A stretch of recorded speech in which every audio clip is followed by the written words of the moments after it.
बिहार के मुख्यमंत्री नीतीश कुमार एक बार फिर पाला बदलने वाले हैं। इन दिनों राजनीतिक गलियारों में इस बात की बहुत ज्यादा चर्चा हो रही है। नीतीश कुमार के पाला बदलते ही बिहार में बना महागठबंधन टूट जाएगा, जिसका असर 2024 के लोकसभा चुनाव पर सीधे तौर पर पड़ने वाला है। महागठबंधन में लालू यादव की आरजेडी, नीतीश कुमार की जेडीयू, कांग्रेस और लेफ्ट पार्टियां शामिल हैं।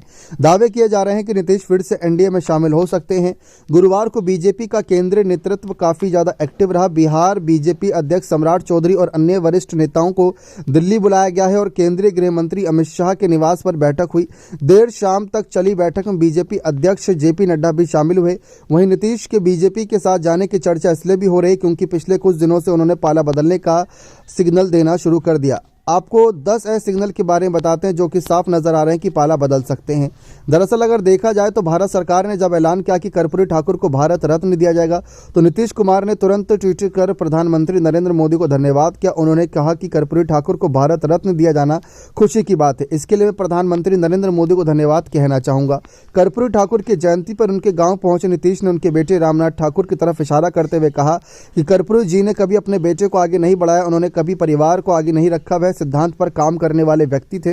इसे लालू परिवार को लेकर तंज के तौर पर देखा गया। कांग्रेस नेता राहुल गांधी भारत जोड़ो न्याय यात्रा लेकर बिहार आ रहे हैं। उनकी यात्रा पूर्णिया से गुजरने वाली है, जहां नीतीश के शामिल होने की उम्मीद थी। हालांकि उस दिन बिहार सीएम अन्य कार्यों में व्यस्त रहने वाले हैं, जिससे वह यात्रा शामिल नहीं हो पाएंगे। नीतीश कुमार ने गुरुवार पटना में कैबिनेट की बैठक की महज जो कि 15 से 25 मिनट की थी।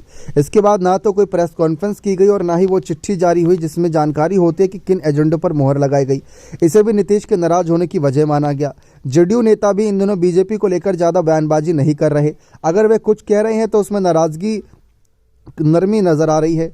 जेडीयू के नेता और बिहार के भवन निर्माण मंत्री अशोक चौधरी ने तो यहां तक कह दिया कि अमित शाह ने कभी ये नहीं कहा कि नीतीश के लिए दरवाजे बंद हो गए हैं। बिहार में जेडीयू ने साफ कर दिया है कि वह 16 सीटों से कम पर समझौता नहीं करने वाले। कांग्रेस चाहती है कि उसे बिहार की 40 में से 10 सीटों पर चुनाव लड़ने का मौका मिले, लेकिन जेडीयू इसके खिलाफ है। नीतीश कुमार मंगलवार को अचानक राज्यपाल राजेंद्र विश्वनाथ आर्लेकर से मिलने पहुंच गए। कहा गया कि विश्वविद्यालयों के वाइस चांसलर के मुद्दे पर राज्यपाल और मुख्यमंत्री की मुलाकात हुई। हालांकि इसके कई मतलब निकाले गए। झारखंड के रामगढ़ में 4 फरवरी को नीतीश कुमार की रैली होने वाली थी, जिसे रद्द कर दिया गया। इस बात की भी जानकारी नहीं दी गई आखिर झारखंड दौरा रद्द करने के पीछे की वजह क्या है।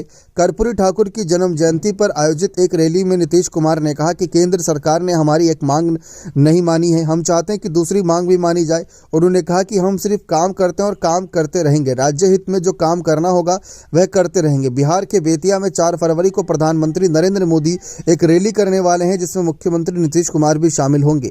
इस रैली में नीतीश कुमार पीएम मोदी संग मंच साझा करने वाले हैं।